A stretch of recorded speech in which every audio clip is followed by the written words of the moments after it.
ہم سے یحییٰ بن صالح نے بیان کیا، کہا ہم سے فلیح بن سلیمان نے، وہ سعید بن حارث سے، کہا ہم نے جابر بن عبداللہ سے ایک کپڑے میں نماز پڑھنے کے بارے میں پوچھا تو آپ نے فرمایا کہ میں نبی کریم صلی اللہ علیہ وسلم کے ساتھ ایک سفر غزوہ بوات میں گیا۔ ایک رات میں کسی ضرورت کی وجہ سے آپ کے پاس آیا۔ میں نے دیکھا کہ آپ صلی اللہ علیہ وسلم نماز میں مشغول ہیں۔ اس وقت میرے بدن پر صرف ایک ہی کپڑا تھا، اس لیے میں نے اسے لپیٹ لیا اور آپ کے بازو میں ہو کر میں بھی نماز میں شریک ہو گیا۔ جب آپ نماز سے فارغ ہوئے تو دریافت فرمایا، جابر اس رات کے وقت کیسے آئے؟ میں نے آپ صلی اللہ علیہ وسلم سے اپنی ضرورت کے متعلق کہا۔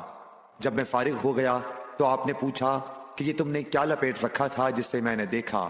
میں نے عرض کی کہ ایک ہی کپڑا تھا، اس طرح نہ لپیٹتا تو کیا کرتا؟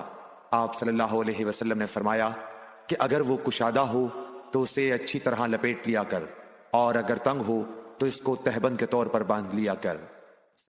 ابو حازم سلمہ بن دینار نے بیان کیا سہل بن سعد سعدی سے، انہوں نے کہا کہ کئی آدمی نبی کریم صلی اللہ علیہ وسلم کے ساتھ بچوں کی طرح اپنی گردنوں پر ازاریں باندھے ہوئے نماز پڑھتے تھے، اور عورتوں کو آپ کے زمانے میں حکم تھا کہ اپنے سروں کو سجدے سے اس وقت تک نہ اٹھائیں جب تک مرد سیدھے ہو کر بیٹھ نہ جائیں۔ مسروق بن اجدہ نے مغیرہ بن شعبہ سے فرمایا کہ میں نبی کریم صلی اللہ علیہ وسلم کے ساتھ ایک سفر غزوہ تبوک میں تھا۔ آپ نے ایک موقع پر فرمایا، مغیرہ پانی کی چھاگل اٹھا لے۔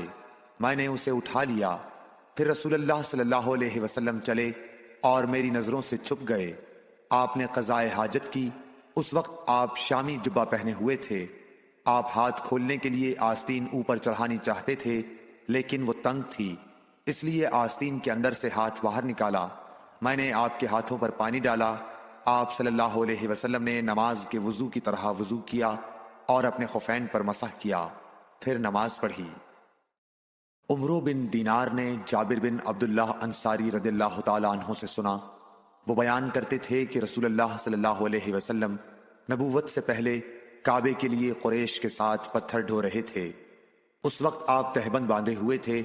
آپ صلی اللہ علیہ وسلم کے چچا عباس نے کہا کہ بھتیجے کیوں نہیں تم تہبند کھول لیتے اور اسے پتھر کے نیچے اپنے کاندھے پر رکھ لیتے تاکہ تم پر آسانی ہو جائے۔ حضرت جابر نے کہا کہ آپ صلی اللہ علیہ وسلم نے تہبند کھول لیا اور کاندھے پر رکھ لیا، اسی وقت غشی کھا کر گر پڑے۔ اس کے بعد آپ صلی اللہ علیہ وسلم کبھی ننگے نہیں دیکھے گئے۔ حضرت ابو ہریرہ رضی اللہ تعالی عنہ نے فرمایا کہ ایک شخص نبی صلی اللہ علیہ وسلم کے سامنے کھڑا ہوا اور اس نے صرف ایک کپڑا پہن کر نماز پڑھنے کے بارے میں سوال کیا۔ آپ صلی اللہ علیہ وسلم نے فرمایا کہ کیا تم سبھی لوگوں کے پاس دو کپڑے ہو سکتے ہیں؟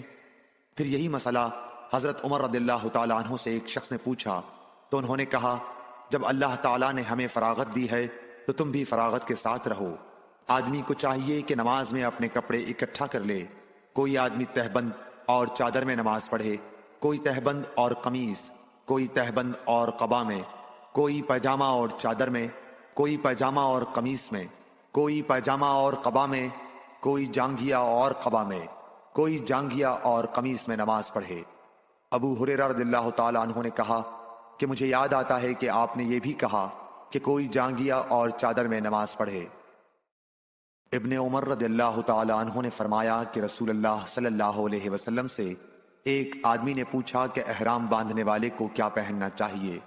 تو آپ نے فرمایا کہ نہ قمیص پہنے نہ پاجامہ، نہ باران کوٹ، اور نہ ایسا کپڑا جس میں زعفران لگا ہوا ہو، اور نہ ورس لگا ہوا کپڑا۔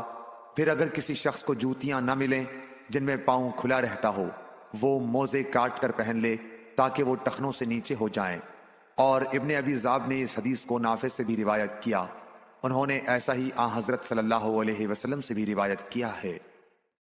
عبید اللہ بن عبداللہ بن عتبہ نے ابو سعید خدری سے روایت کیا ہے کہ نبی کریم صلی اللہ علیہ وسلم نے سما کی طرح کپڑا بدن پر لپیٹ لینے سے منع فرمایا، اور اس سے بھی منع فرمایا کہ آدمی ایک کپڑے پر اجتبا کرے اور اس کی شرمگاہ پر علیحدہ کوئی دوسرا کپڑا نہ ہو۔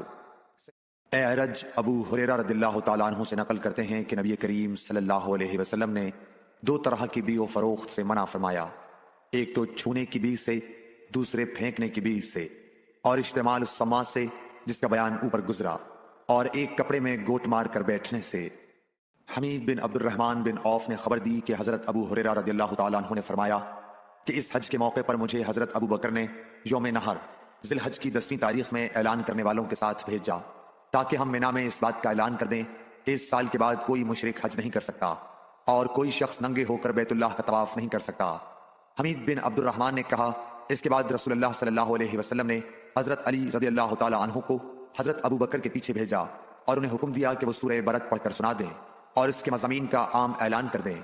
ابو ہریرہ رضی اللہ تعالیٰ عنہ فرماتے ہیں کہ حضرت علی رضی اللہ تعالیٰ عنہ نے ہمارے ساتھ نہر کے دن مینا میں 10ویں تاریخ کو یہ سنایا کہ آج کے بعد کوئی مشرک نہ حج کر سکے گا اور نہ بیت اللہ کا طواف کوئی شخص ننگے ہو کر سکے گا۔ عبد الرحمن بن ابو الموالی نے محمد بن مقدر سے کہا، میں جابر بن عبداللہ انصاری کی خدمت میں حاضر ہوا۔ وہ ایک کپڑا اپنے بدن پر لپیٹے ہوئے نماز پڑھ رہے تھے، حالانکہ ان کی چادر الگ رکھی ہوئی تھی۔ جب آپ نماز سے فارغ ہوئے تو ہم نے کہا، اے ابو عبداللہ، آپ کی چادر رکھی ہوئی ہے اور آپ اس سے اوڑھے بغیر نماز پڑھ رہے ہیں۔ انہوں نے فرمایا، میں نے چاہا کہ تم جیسے جاہل لوگ مجھے اس طرح نماز پڑھتے دیکھ لیں۔